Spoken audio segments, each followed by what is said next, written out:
Our next speaker is going to be Kristen Chalmers, who's a second-year Pritzker medical student and a Bucksbaum medical student scholar. Ms. Chalmers graduated from Dartmouth College in 2017 with a BA in anthropology and a minor in neuroscience. Following graduation, Kristen spent 3 years conducting qualitative research on emergency department design at Build Health International and adolescent diabetes care at Seattle Children's Hospital.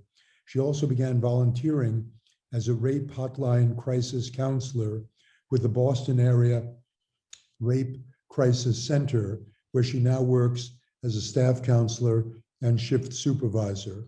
At Pritzker Medical School, Kristen is the co-chair of Physician Advocates for Survivors of Sexual Assault and the Emergency Medicine Interest Group. Her primary research involves working with Dr. Kemi Carter, Dr. Sonia Ayola, Dr. Jeannie Farnan to study the quality of care offered to sexual assault survivors in emergency departments and educational interventions to improve survivors' health outcome.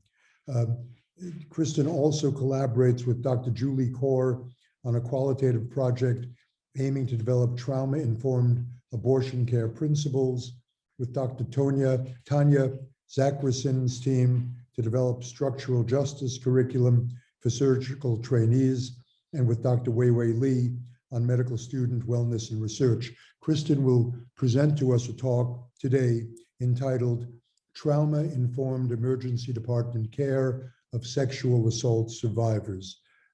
Kristen Chalmers, please.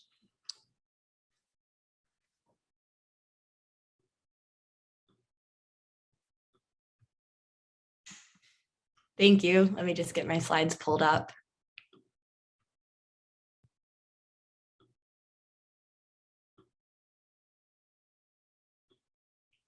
All right. Thank you so much for the opportunity to present today. It's an honor to be among such amazing colleagues and to be able to share the work I've been working on. So regardless of your specialty in medicine, you'll be interacting on a daily basis with people who are survivors of sexual assault. Regardless of whether or not they've disclosed to you, the lifetime prevalence of sexual violence is incredibly high in the US.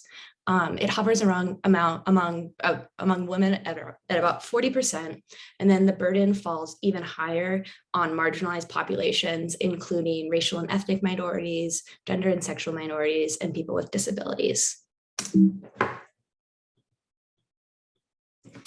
So one key place that survivors of sexual assault interact with the healthcare system is in the emergency department. So every year, about 35,000 people visit American emergency departments for post-assault care. So this includes acute medical care, so things like emergency contraception and STI management. And then some survivors will also opt into having a forensic medical examination done, which includes collecting physical and their story in case they want to press charges against their perpetrator. So in order to support survivors throughout this process, most emergency departments use sexual assault response teams.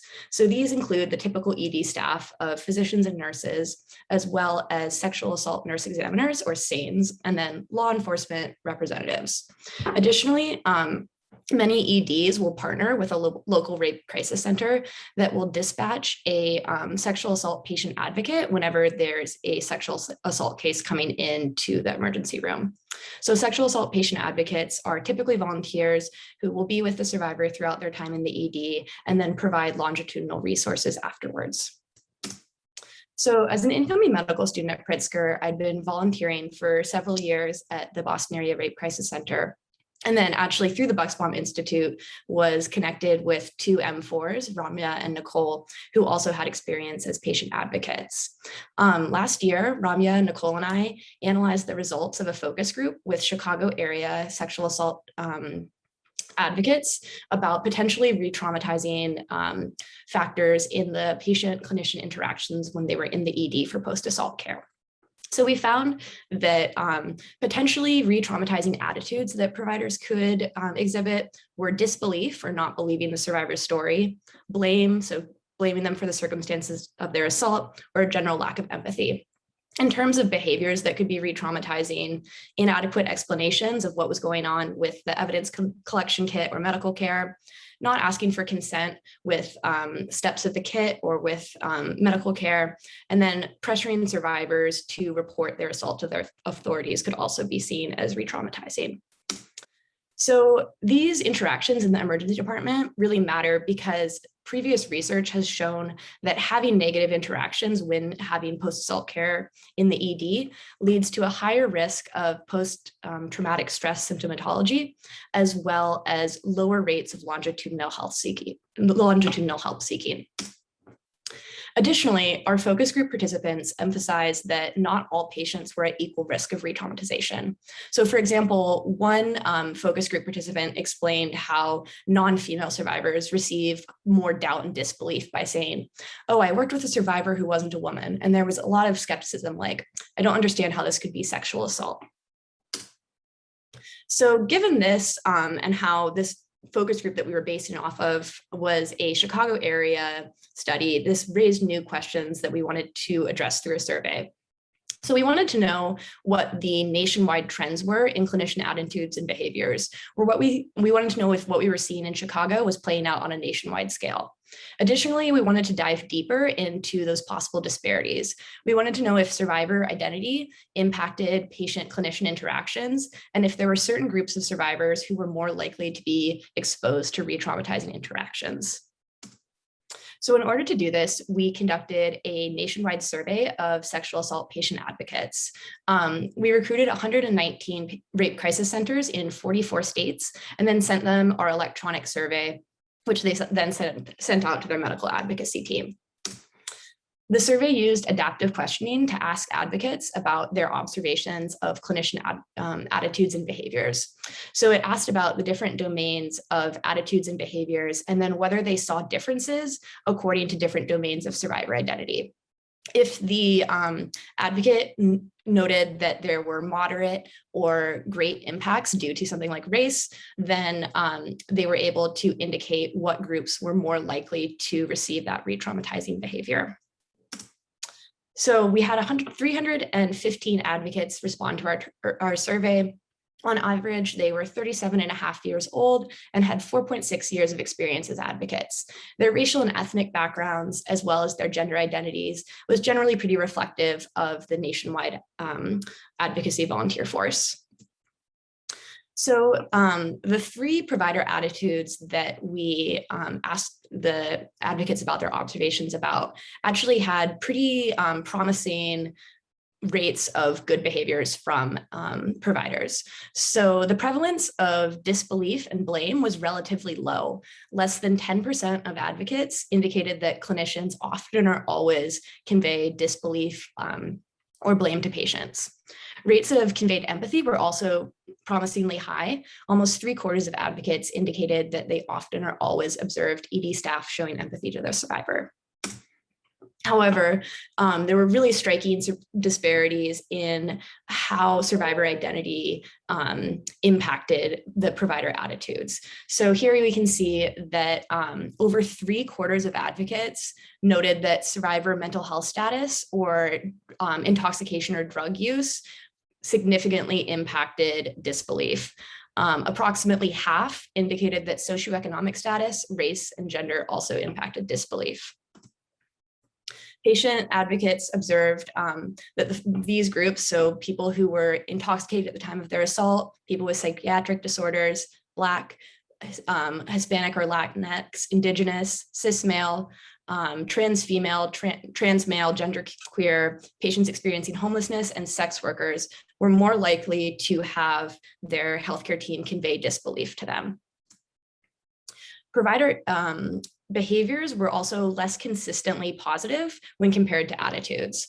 So about 60% of advocates observed that ED staff often or always explained the medical care thoroughly, and about 60% said that they asked for consent at every step of the exam. Additionally, over 10% of advocates observed that ED staff often or always pressured survivors to report their assault.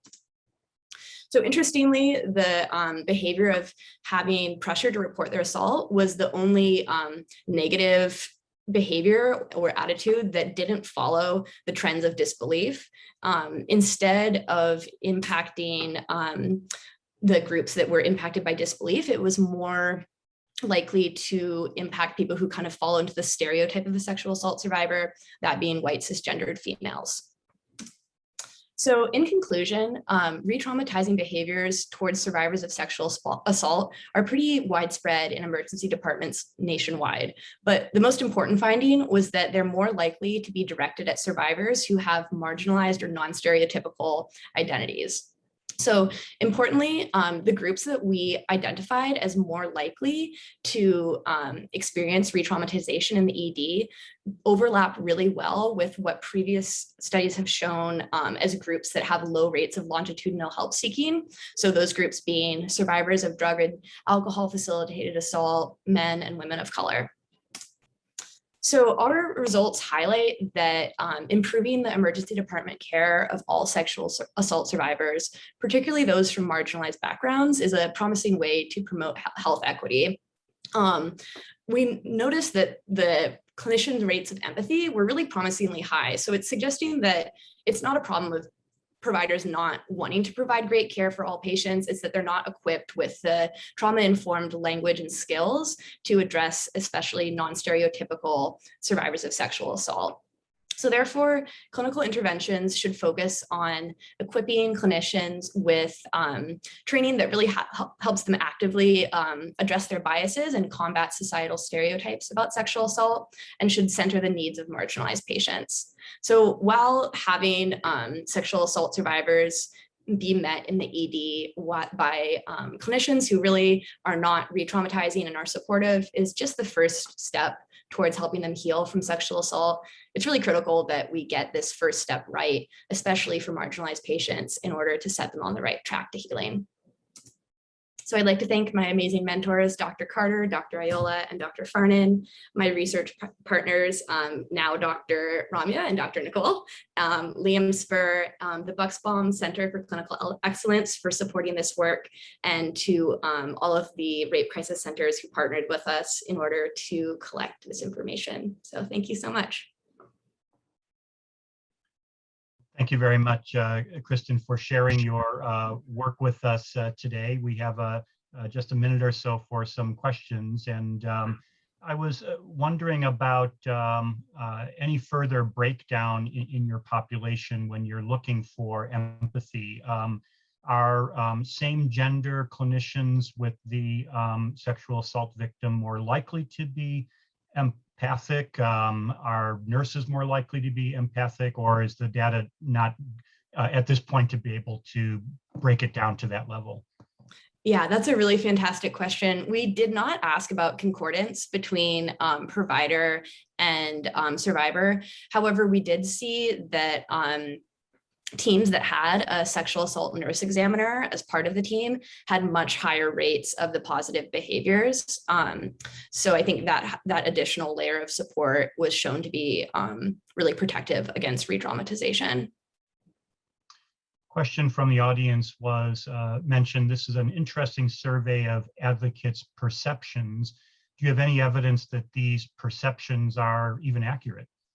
That's a great question. So that is definitely a limitation of our study, that we aren't directly asking the survivors for their perception of what is re-traumatizing. However, the re-traumatizing behaviors that we included in the survey align with other qualitative work that's directly asking the survivors for their perceptions of their experiences.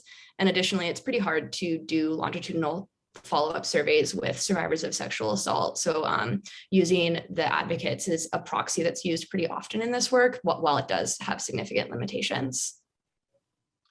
And one other comment was, what a great presentation, so insightful. I completely agree. It's great to hear your work. Thanks so much for sharing it with us at the symposium today.